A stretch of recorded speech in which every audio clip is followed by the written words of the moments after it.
একটা মগের মূল্য বানাই ফেলছেন আপনারা, বুঝলাম না বিষয়টা। এখন আপনাদের এই কালচারের জন্য যারা জুলাইতে শহীদ হয়েছেন তারা বিতর্কিত হইতেছে, যারা আন্দোলন করছে তারাও বিতর্কিত হইতেছে। আমরা ব্যারিকেড দিছি কোনো গাড়ি অ্যালাউ করার জন্য না, এটা আপনি মনে রাখবেন। গেলাও কোনো গাড়ি অ্যালাউ করার জন্য দিবেন না। আপনি যেই হন গাড়ি অ্যালাউ হবে না,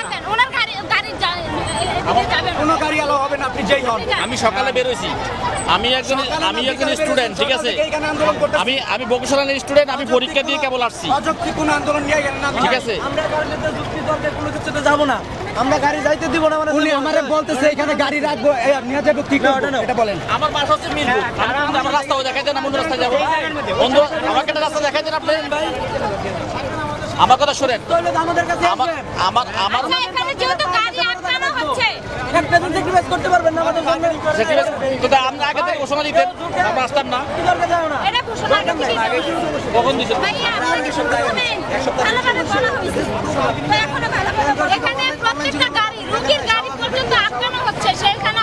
কয়দিন আগে তো ছিল পলিটেকনিক কলেজ নিয়ে। সুতরাং দয়া করে বিশৃঙ্খলা সৃষ্টি করেন না গাড়িটা পিছনে না, এখানে বিশৃঙ্খলা সৃষ্টি করেন না, কারণ আমার কথা শুনে একটু করে বলি, আমি আপনার সাথে যুক্তি তর্কে যাইতেছি না, জাস্ট আমি বলি একটা মিনিট কথা বলি। আমরা এত বলো না, রাস্তায় বইরে রয়েছি সারাদিন ভিজছি, আপনাদেরকে আমাদের জন্য মায়া লাগতেছে না? মায়া অবশ্যই লাগে।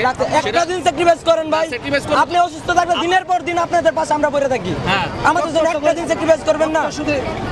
একটা দিন sacrifice করবেন না। যুক্তি দাবি হলো অফিসে sacrifice করবো, করবো না কেন? sacrifice করেন। আপনারা রাস্তা আটকাইয়া জনসাধারণের ভোগান্তি দিয়ে কি sacrifice করতেছেন? বলেন। দায়ভার আপনার না, আমার না, এটা উপরে কর্মকর্তা যারা আছে তাদের। ওখানে না যাবেন, আপনি যাবেন হলো প্রধান উপদেষ্টার কার্যালয়ে, ওখানে যে আন্দোলন করেন, এই রাস্তাটা ছেড়ে দেন। স্যাক্রিফাইস করেন, আমরা যুক্তি তর্কে যাইতে চাইতেছি না, ঠিক আছে? অনুরোধ করলাম আপনারা যে একটা দিন স্যাক্রিফাইস করেন, পিছনে দেখেন গাড়ি দেখে দিও। দেশটা একটা মগের মূল্য বানাই ফেলছেন আপনারা, বুঝলাম না বিষয়টা।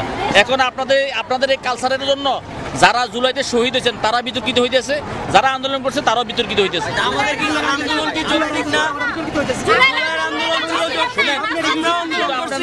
আমরা আন্দোলন করছেন, কিন্তু এটা কি করছেন? কি বলছেন এখন? ওটা কি করছেন? এখন তো বিতর্কিত হয়ে গেছেন। ওটা যদি যৌক্তিক আন্দোলন হয়, এটা আমাদের যৌক্তিক আন্দোলন। এখন তো বিতর্কিত হয়ে গেছে। আন্দোলন করার তো কিছু হয়ে আছে, ধাপ আছে, সেগুলো অবলম্বন করেন আপনারা, ওগুলো করেন। আপনারা আন্দোলন করেন, এই কথা তো কেউ বলে নাই। যৌক্তিকভাবে আসেন, আপনারা অন্য ওয়েতে করেন। এটা একটা গুরুত্বপূর্ণ রাস্তা, ঢাকা শহরের মেন গুরুত্বপূর্ণ রাস্তা এটা। এখান থেকে বিভিন্ন জায়গায় যাওয়া যায়। তাহলে এখান থেকে যদি আমরা আটকে রাখেন, তাহলে আমরা যাবো কি, বাসাবাড়ি কি যাবো? আমার বাসা তো বউ বাচ্চা আছে, অসুস্থ আছে, রুগী আছে, আমার দেখতে যেতে হবে না? আমরা যদি থাকতে পারি আপনারা পারবেন না। মানে আপনাদের সাথে আমরা আন্দোলন করতে পারি, হ্যাঁ?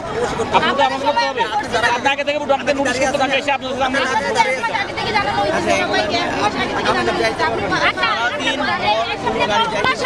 ঠিক আছে, আমি আপনাদের সাথে আন্দোলন করতেছি।